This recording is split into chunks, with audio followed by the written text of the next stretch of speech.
So I said, can you schedule a meeting for tomorrow with Michael Scott at noon? And then can you email him to confirm if that works? So we're gonna fire that off. We'll see it take place real quick. It just got Michael Scott's email information from the contact database. Now it's gonna go back to the agent, and then the agent is going to figure out which agent to send it to. As you can see, it's hitting the calendar agent as well as the email agent.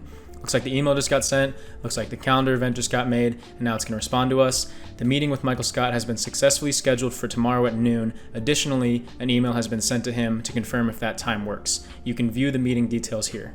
As you can see, here's that meeting confirmation. Hi Michael, I hope this message finds you well. I wanted to schedule a meeting with you tomorrow at noon. Please let me know if this works for you. Looking forward to your confirmation. Best regards, Nate. And then hopping over into calendar, we can see tomorrow at 12 to 1 p.m. we have a meeting with Michael Scott. And if we click in, we can see that he was emailed as well for the meeting. A few weeks ago, I uploaded this video where I showcased this personal assistant AI agent that I made within n8n. And you would be able to talk to it and it would take action on your behalf within Gmail, Calendar, Google Sheets, etc. So today I wanted to introduce you guys to Personal Assistant AI Agent 2.0. So I've come back and I've made this agent a lot smarter, a lot faster, and more scalable, and here's how. Switching back over to the original personal assistant, we gave it access to the following 6 tools: 2 in database, 2 in email, and 2 in calendar. Now switching over to the new version, instead of giving the agent access to tools, we gave this agent access to 4 different agents. It has email agent, which has actions within email, calendar agent, which has actions within calendar, and then same thing for a research agent and a projects agent. This is a lot more powerful and a lot more scalable because once the agent gets the incoming message from our Telegram trigger, rather than it figuring out which tool it needs to go to and passing a ton of information between each step, it's just going to be figuring out, okay, if I need to do email, I'm just going to send it to the email agent and the agent's going to take care of it. Same thing with the other agents. It's super powerful and super scalable because the prompting is a lot less intense and we can start to slowly add more agents and more agents. For example, if I was to text this personal assistant and say, hey, can you email Nate and remind him about our meeting at 3 o'clock? It would get this message and then it would think, okay, I need to email someone. So first I'm going to get that information from the contact database, and then all I have to do is send this information to the email agent because the email agent knows how to take care of this. So I hope you guys already see how powerful that this type of AI agent framework is going to be. We're going to get into examples. We're going to test out every agent, every tool that this personal assistant has access to. But before that, I just wanted to quickly set a goal. I'd love to make a how-to sort of step-by-step tutorial on this sort of build. And I would love to do that if we can hit 1,000 likes on this video. I think that's a good goal to set, and it would be a new record high for me. So let's see if we can get there. But with all that being said, let's hop into a first live example where we'll be using the calendar agent. So real quick, I'll open up the calendar agent workflow. As you can see, this agent is being called by the larger agent, so the trigger is when called by another workflow. This agent, all it has to do is understand the incoming query and then figure out which of the 3 tools it needs to use. It can get events, it can create events, or it can create an event with an attendee. And then all it's going to do is respond to the agent with the success message, or it's going to tell it that there was an error and tell the main agent to try again. All right, so we're going to hit test workflow on this main agent so that the Telegram trigger is listening for a Telegram message. I'm going to pull up Telegram, paste in this message real quick that says, can you create a calendar event with Michael Scott for tomorrow at 6 p.m. for dinner? We'll fire this off. We will see it taking action. It's looking in the contacts database to get that email. Now it's hitting the calendar agent and it should be finishing up any time now. So we got the message, the calendar event titled Dinner with Michael Scott has been successfully scheduled for tomorrow at 6 p.m. and an invitation has been sent to Michael Scott. So let's check our calendar. As you can see right here, tomorrow, 6 p.m., we have dinner with Michael Scott. And if we click into here, we can see that he in fact was invited. Michael Scott was one of my emails, so this is the email that it sent off to. So that's the proof that this agent is working. Let's go back into the agent, click on the execution and make sure that it actually did do exactly what we said. So this is the most recent execution of the calendar agent. The query that it got in the beginning was to create an event titled Dinner with Michael Scott for tomorrow at 6 p.m., invite Michael Scott, and then it searched our contacts database in order to pull that email, which I filled in as upatdigital@gmail.com. So then once the agent saw that, it knew that it had to create an event with an attendee. So let's click into this node, see what's going on. And before I hop into this stuff, I want to explain why I decided to come in here and update my personal assistant. I saw a video from AI Workshop, Zubair. Hey, if you're seeing this, keep up the great work. But he showcased these new tools that you can give agents that are much, much stronger than they used to be. So there's this JavaScript function, which is $from AI, where you can tell this node what to fill in for each of these parameters. So previously you would kind of have to map them out based on the input, and you would use some sort of like OpenAI node maybe to figure out, based on a query, what's the start time, what's the end time, who's the attendee, and then the summary of the event. But now you can have that sort of baked into this node. So from AI, you're going to label what it's pulling. So in this case, it's going to search that query and look for a start time. And then I gave a brief description of what that start time is. I'll explain this in a second, a bit more detail, not in this editor, so we can understand better. But basically, it's just a way to bake in, the AI is going to look at the query and interpret start time, end time, attendees, and summary. So it's a lot smarter than it used to be.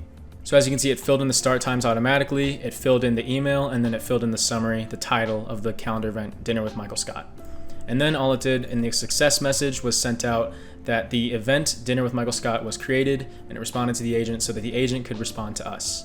All right, so I wanted to hop into the editor real quick and explain this $ from AI thing in more detail so that for the rest of the nodes and the agents that we're testing out, it's all gonna make more sense. So let's come in here and pretend that we're adding another calendar tool. We're just gonna say that this is another create event.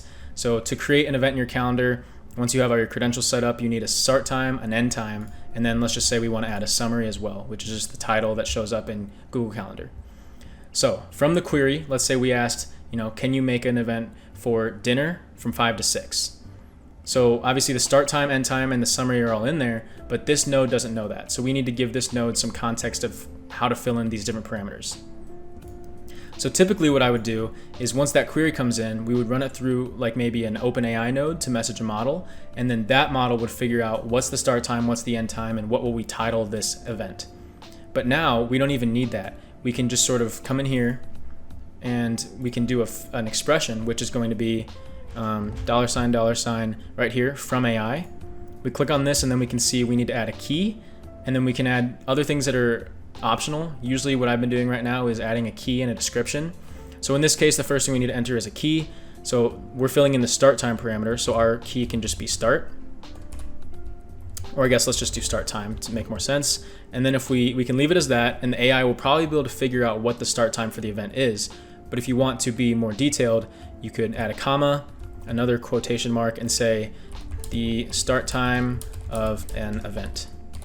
And then end the quote, and it should go gray, and that's how you know that it's going to be good to go, because then the AI will read in from here based on the query what's the start time, and if it can't figure out the start time, it's going to look at the description in order to understand more context about the start time. So that we did the exact same thing. Let me just go back into the execution real quick. We're going to look at the create event with attendee node that just executed with that example that we did. As you can see, the start time is from AI. It's looking for a start time. We said the time the user asks for the event to start. Same thing with end time, except for the event to end.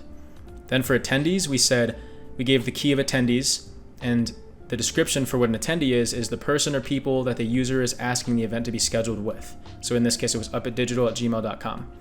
And then finally, we gave it from AI, the key is a name, and the description of this is just a name for a calendar event. So hopefully that made sense to you. Hopefully I explained that well. But basically all you're doing is within each parameter, you're telling the AI how to pick out of the query what should be going in here. All right, we're gonna do another quick example of the calendar agent. Our Telegram trigger is listening to us. We're gonna send off create an event for today at 4 p.m. for my meeting with my team. It's going to check that, talk about what it needs to do, hit the calendar agent, and then we should be seeing a success message. The event titled Meeting with the Team has been scheduled for today at 4 p.m. Let's hop into the calendar. We can see right here after an event called Gym, we have Meeting with the Team. Real quickly, let's test out the last tool the calendar agent has access to, which is getting and summarizing a calendar. So I said, can you please get my calendar for today? We'll send that off. It's talking to the brain, it's hitting the calendar agent, and then we should see back in Telegram our calendar getting summarized for us. So let's just give this one a sec to finish up the run. It just finished, so we should be getting the message any second now. It's just summarizing the information. There we go. Calendar events today, November 5th. We've got gym from 3 to 4, meeting with the team from 4 to 5, and then dinner from 6 to 7. We also invited upatdigital@gmail.com. And you can also click on view event right within here, and it will open up the actual calendar event for us. So as you can see, we have the gym, we have meeting, and then we have dinner. So it did that successfully. All right, the next agent we're gonna be looking at is gonna be the email agent. So let's hop into this workflow real quick. Same thing, we're calling this agent from another agent, so that's why the trigger is here. And in this case, we're only giving it send email and get email messages. There's so many different options. If we come in here to Gmail, You could delete messages. You could mark some as read, mark them as unread. You could add label. You could reply, and that just involves using different things, filling in different parameters. But for the sake of the video, I just wanted to keep this one simple, and really the whole point is to show how agents can call multiple other agents and how that's more efficient and more scalable. But right now, let's really quickly look at one of these nodes. So for send email, we need to know who it's going to go to, what the subject is, and what the message is going to say. So once again, the query is going to come through with something like, can you email Nate Herc reminding him to bring the presentation material for our meeting today? So now these from AI functions are going to be figuring out, okay, from that query, we're going to find the email address, and then that's how we're going to fill in the two. We're going to figure out what the message is going to say, and then we're going to make a subject and put it here. And then finally, we're going to actually make the email message and put it in right here, email body, which is the body message of the email. So like I said, I'm amazed that they've added this kind of stuff. It's super cool that you can sort of bake in like an OpenAI node within each parameter. It's super cool.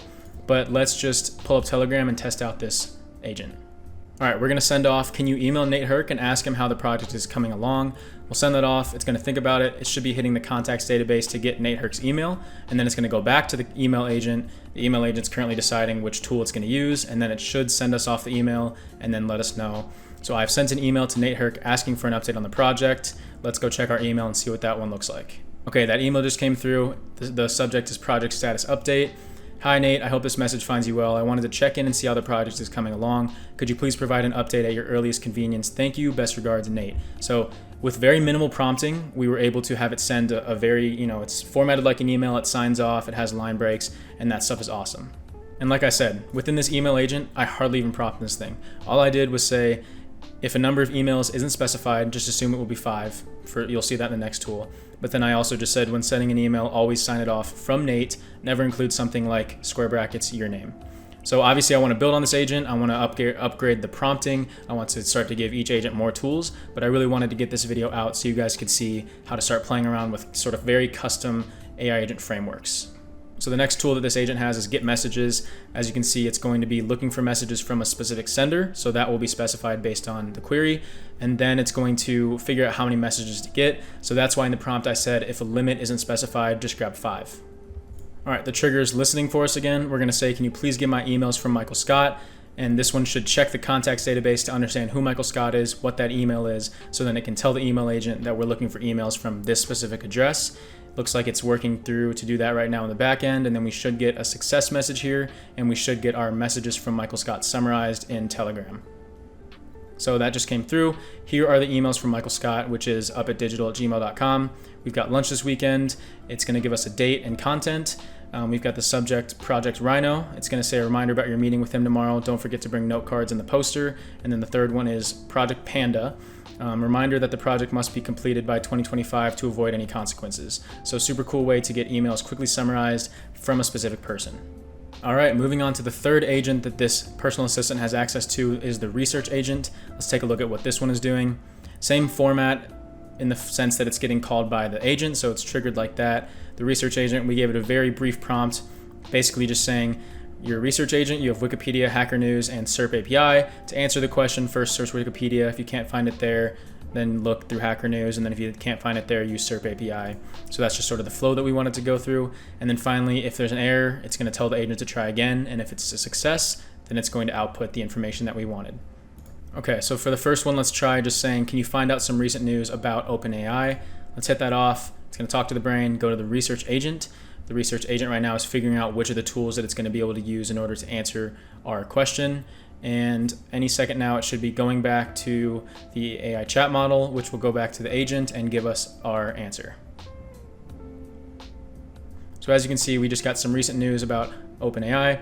OpenAI's board has fired Sam Altman. The board of OpenAI announced the dismissal of Sam Altman from a CEO position. Each of these has links to read more, which is pretty cool. Let's look at this last one, OpenAI's Whisper speech recognition. They've released Whisper, which is an open source speech recognition model showcasing their advancements in AI technology. We could click on read more and we could open up the specific article that it was able to find. So let's go into the research agent, look at the executions, and then see which tool it ended up using in order to give us that answer. Okay, it looks like this time it was able to come through. The prompt was recent news about OpenAI. it hit the agent, it figured out that it was going to go to Hacker News in order to get recent articles for us, and then in the output, we got sort of like a summarization about those articles.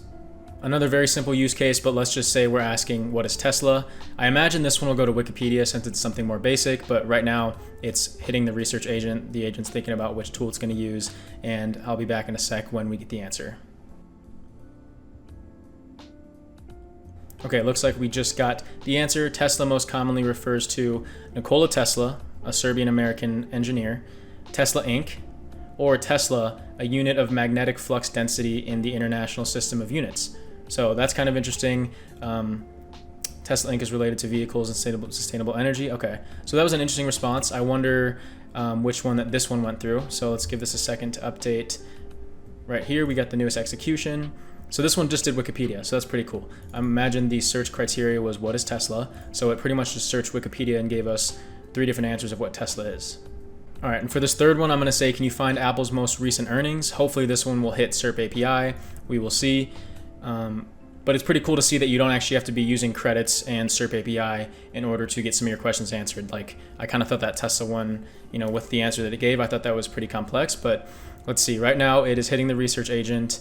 It's gonna hit the brain, summarize the information that we're getting, which is the chat model, and then it's gonna go back to the agent and then respond to us in Telegram. All right, looks like this one's about to finish up. There we go. Apple's most recent earnings highlights for 2024. Second quarter reported a profit of 23.6 billion, revenue of 90.8 billion. Third quarter profit was 21.4 billion. Additionally, Apple has authorized $110 billion share buyback. Good information. Let's just see real quick which tool that this one ended up using. Hopefully SERP API, but maybe even just Wikipedia again. Okay, so this one actually used a combination of Wikipedia and Hacker News. So super cool that it's not going to be blowing through your credits within SERP API because that can get a little pricey. But as of now, I just asked 3 questions and it only used the other 2 tools. So that's super encouraging and cool to see that it is able to figure out how to get your questions answered. Okay, and for this last agent that we gave it access to, the projects agent, this one's really simple. All that this one is doing is it's going into our database for projects, which we can either get projects or update projects. And let me show you real quick. I used this one in the previous video with my personal AI assistant, but let's say you had a ton of projects in here and you had notes and you had different statuses. You could also do this with something, in something like Airtable or another sort of database system, but just using Sheets for the sake of the video. So we can ask it to get information and summarize our projects or a specific project, and then we could have it update a status of one of these projects. So let's hop back into the personal assistant and let me pull up Telegram real quick and we will ask it to do something. Okay, so we're just gonna be asking this one to get the project database and summarize it. So it's hitting the projects agent. As you can see, it should be coming back here to the large language model and then feeding back to the agent and then responding to us. So we will see, here's a summary of the current projects and their statuses. AI tool is complete. Marketing campaign is pending action. Draft content is ready, pending review. We've got other information here. And now let's just really quickly say, let's say we just found out that marketing campaign just wrapped up. So let me type in a prompt real quick. All right, so really simple. I just said, can you update the notes and status of the marketing campaign project to complete? Right now it's pending action and the draft content's ready and pending review. So we'll send this off. We'll see it hit the projects agent, and then maybe we'll just go into the actual project database and we can see right there it just got switched to complete in the marketing campaign. Let's go back over here. We can see that everything was successful, and then the Telegram said the notes and status of marketing campaign project have been successfully updated to complete. If there's anything else you need, feel free to ask. So I know that these 4 agents weren't super complex as far as the tools that they had access to, but you can tell that they're very efficient at sort of delegating out the tasks to the specific tool. But the point to take away here is how easy it is to connect an agent to another agent and sort of give the bigger agent multiple agents to run through. I would say the best rule of thumb is to never give an agent more than like 10 tools. Would probably be too many, as far as it's going to get confused with the prompting and with the flow of how it should be operating. But those were the 4 main agents that we gave this personal assistant, but let's run through these other tools real quick. So the first one we'll just go to is sending a Slack message. This one's real simple. We set this one up within a specific channel. So the channel that it's going to be going to is YouTube testing, and then the message that it's going to be sending is one of those from AI expressions. Again, it's going to be grabbing the message from the query and then sending that off into Slack. Okay, so this prompt here, I'm saying, can you send a Slack message to my team, letting them know I'm going to be late to the meeting? We'll send that off, see this happen live, and then once it goes green, I have sent a Slack message to your team letting them know you'll be running late. We'll open up Slack real quick, and now you can see, hi team, I just wanted to let you know that I'll be running a bit late to the meeting. Please feel free to start without me. So that is how that one works. Super simple tool, but could be super useful if you're in the car and you're running late. And then finally, let's check out this knowledge base real quick. This is the document that I uploaded to the Pinecone vector store, which is just, you can see body shop, services, terms, conditions. So we've got services and prices, we've got current terms and conditions, and then internal policies. Obviously, you'd probably be giving it more information or just specific to your use case as far as like internal policies or whatever you want to be talking with. But let me type in a few things and we can see how it's coming through. All right, so I just hit test workflow. The Telegram trigger is waiting for us to talk to it. I'm asking, what is our policy on health and safety and data privacy? So we'll send that off. It's going to hit the knowledge base and then it will return us a nice clean answer. Let's actually just pull up the document real quick, and then we just got our answer from Telegram. So the health and safety policy emphasizes maintaining a clean and safe working environment, and then the data privacy policy ensures personal information collected, like contact details and payment information, is kept confidential and used only for service-related purposes. And as you can see, we've got this information right down here. Now let's see, what else should we ask it? Maybe let's ask it about our payment terms and how much an oil change costs. So we'll hop back in here and I will type out this prompt. All right, so now I said, what are our payment terms and also how much do we charge for an oil change? So hit send.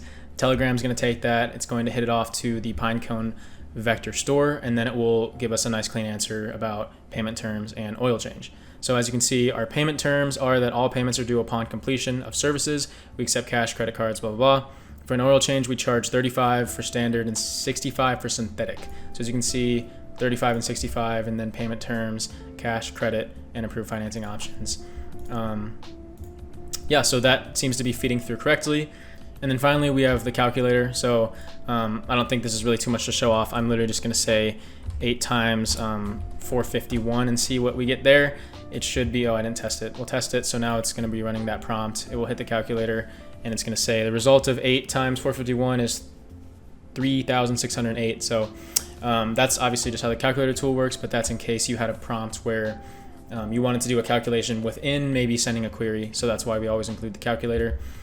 But like I said, let's look at the prompts real quick because this is really simple and I didn't even have to take too much time on it. I definitely plan on making a video soon about prompting and sort of what should go into it, but the fact that the agent can run super efficiently when calling multiple agents with a prompt that is this small should show you guys just sort of the power of having agents call multiple agents. But anyways, let's read this prompt real quick. I said, you are a personal AI assistant agent designed to handle various tasks efficiently.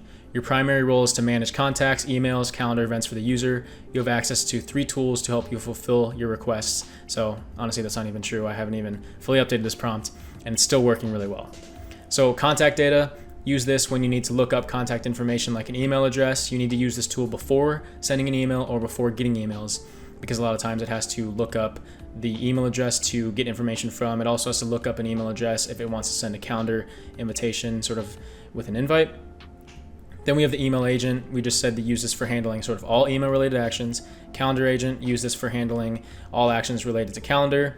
We can send a Slack message. The projects agent, use this tool to access our projects. We can update them or get information. And then if you've noticed, I didn't even prompt in the research agent, but we could see that it still was able to call that research agent efficiently because it doesn't have too many tools at its disposal, so it's able to sort of figure out when to use each tool. And then at the bottom I said, when a task requires one or more of these tools, make sure to identify which tool is the most appropriate. Pass along relevant details and execute these actions needed to complete the task. Your goal is to be proactive, precise, and organized in managing these resources to provide a smooth experience for the user. And then the most important thing is to include the current date and time. So as you can see, we just did a simple JavaScript function, curly bracket, $now. And if you watched my masterclass on AI agents, you saw how you can format this kind of stuff. So if I went in here and did format, now it's coming through as a simple date rather than the way it was like this over here, as you can see. Sorry. Right here, now it looks really ugly. And then also you're able to sort of play around with the formatting. If I just did 2 capital D's within quotes, of course, we would see November 5th, 2024 instead of the way we just currently saw it. So that's how you can give it context on current date and time. And that is super important because when we say things like get my calendar for tomorrow, it knows how to do tomorrow rather than, what is tomorrow. It's going to figure out the day that it is currently and then add one day to it. Or if you want to get emails from 2 days ago, you'd be able to do that because it has the current date and time. So as far as configuring how you actually call these AI agents in here, all it's going to be is you're calling the agent from a list. I didn't have to specify any sort of input schema. The most important thing really is just to make sure it's returning the field called response. And then within each agent, you're having the success messages come out as responses, or the error message or any sort of output comes into the field called response. And then just a quick description on when to call each tool. I said this one is for any email actions. This one's obviously for any calendar actions, but also you'll have that sort of into the prompt a little bit. But it's super simple now because it all has to do is figure out if I'm doing email, I'm going to send all my information from the query into this agent, and then the agent's going to be able to figure out how to do that for me. I hope you guys found this one useful. Like I said, the main point of this video was just to show you how to have agents link up to a larger agent and sort of open your eyes to how that can be more efficient and more scalable. Like I mentioned earlier, I'd love to do a sort of a step-by-step tutorial as well as build on and add more tools within each of these agents. And I would love to build make a video for you guys about that. But let's hit the goal of 1,000 likes and then I'll start to work on that sort of content. And I'll also be uploading this template into the free Skool community. So if you're already in there, be on the lookout for that. And if you're not in there, it's completely free. I upload a lot of resources in there, as well as, there's a ton of other like-minded individuals and talk about n8n, talk about AI automations, other AI projects, stuff like that. So I'd love to see you guys in there. But that's all I've got for today. So thanks so much for watching. I'll see you guys in the next one.